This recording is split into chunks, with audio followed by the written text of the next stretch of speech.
name is Manure. I'm the CEO to EPG Rabbit Farms. As a new breeder, first of all, you need to know a little about what rabbits are.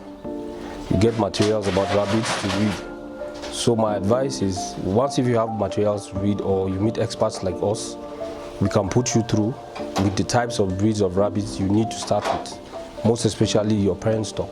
That is very important to start rabbit business. Parent stock are the breeds which you start your rabbit farming business with. Now, generally the hybrids grow massive. So I cannot say this is the exact species that you should buy. But once they are hybrids, you'll be sure that you get massive rabbits for the market.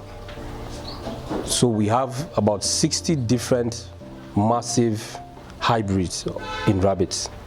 Okay, the common ones we have now are the New Zealand, the Harlequin, the Dutch Belt, the Angora, the California White. Those are the common ones that are very good for breeding. To start a rabbit business in Nigeria, you need a minimum of 50,000 naira to start with, about 4 kgs, with a ratio of 1 to 2 rabbits, 1 buck and 2 does. The expected result from 1 doe and 2 bucks is that you can get an average of 10 rabbits in a kennel. That's at birth. It takes 4 to 5 months for a rabbit to become fully matured for crossbreeding. Okay, on my farm, my experimental farm, that contains about 15 female rabbits. I have the New Zealand breed, which is pure white. I have the California, which has a brown patch in the nose, with the ears and the tail and the feet. Those are the features of the California White. I have the American Standard Chinchilla, which is ash in color. I have the checkered breed, that is white and black with black patches on it. I have the Angora, which is also massive, that has a lot of fur. Then I have the Dutch Belt, which its features are the white with the belt stripe of black on his body. And then there are other farm crosses as well. And farm crosses are rabbits that you cross in New Zealand meeting a standard chinchilla, or in New Zealand meeting a checkered. Those are farm crosses. But we have what we call the pure lines, where a New Zealand crosses a New Zealand. You know that in the genetical line, what you have is pure New Zealand. Or, for example, the California breed, if it's meeting a pure California, for example, a male California and a female California crossing each other, what you have as the offsprings are pure line Californias. As a new breeder, you need to consider what you feed your rabbits with. That is very, very important. What makes the rabbit look healthy and grow very massive is dependent on what you give them. Now, there are 3 classes of rabbit feeds. What rabbits eat: the concentrates, the hay, the vegetables and the fruits. Now you need to know a good combination of the kind of nutrition, how you balance the rabbit's diet per day. Now rabbits usually take mostly a large quantity of the hay per day. The hay, which are the dry grasses, for example, the alfalfa, the cook's stylo, the elephant grass, and some other plants that the rabbits usually love, which grow wild in Nigeria. So the concentrates you don't need much of the concentrates, which are pelletized feeds for rabbits. While the fruits, you just give them twice a day, just to give them those vitamins that are missing in some vegetables and all that. Generally, 70% of diseases that come from diseases that affect rabbits are from the hutches. How you build your hutches determines how healthy your rabbits will be.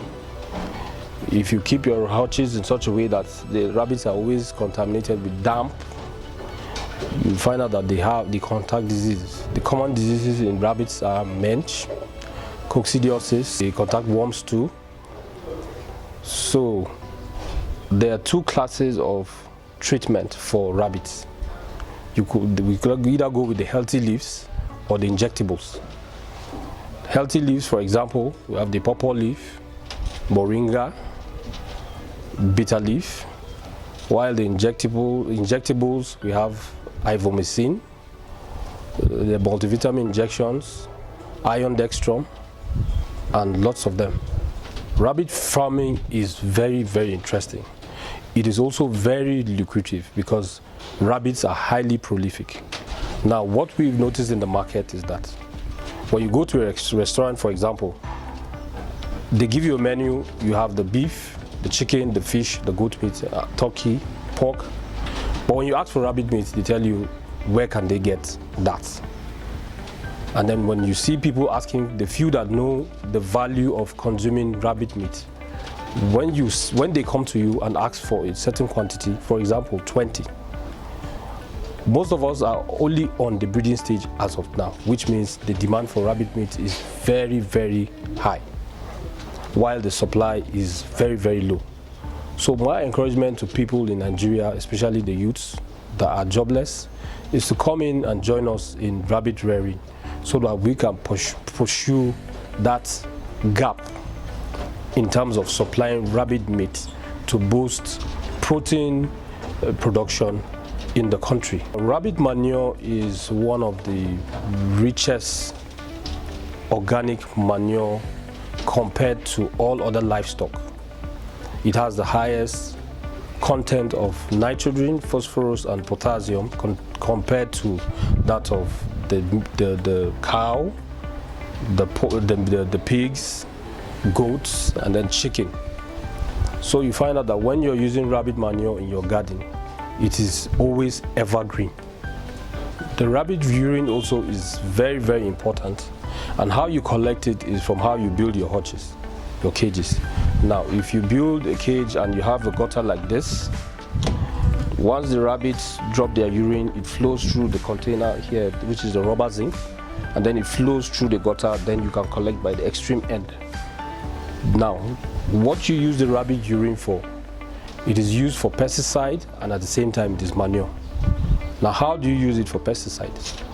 You mix 1 liter of pure urine with 2 liters of water. Or if you're using it as manure, you use 1 liter to 5 liters of water. Now, we sell a liter for 100 naira now for farmers, even though we still have an issue there. A lot of farmers do not know the importance of rabbit urine as pesticide and manure. So we have a lot of sensitization to conduct so that farmers will get to know the importance of the urine and the manure from rabbits. When we're talking about rabbit reproduction, the female rabbits do not have a particular period when they are on heat. Rather, when you introduce the doe, which is the female, to the male, he tries to stimulate her to see how mating can occur. Now, how you know sometimes when a rabbit is on heat, especially the doe, the moment you pick her and you introduce her to the male, she tries to mount the male, which means she's highly on heat. But when she's not on heat, the male tries to play with her to entice her and stimulate her so that she will go on heat. And the beauty about rabbits is that they do not have a particular period when ovulation takes place. But as soon as the ejaculation occurs, that is when the female rabbit releases the eggs for fertilization.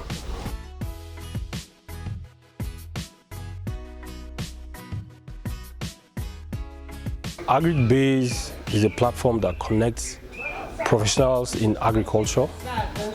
It is also a platform that has an application that you could download where you can advertise your products, meet other farmers, and discuss issues at length.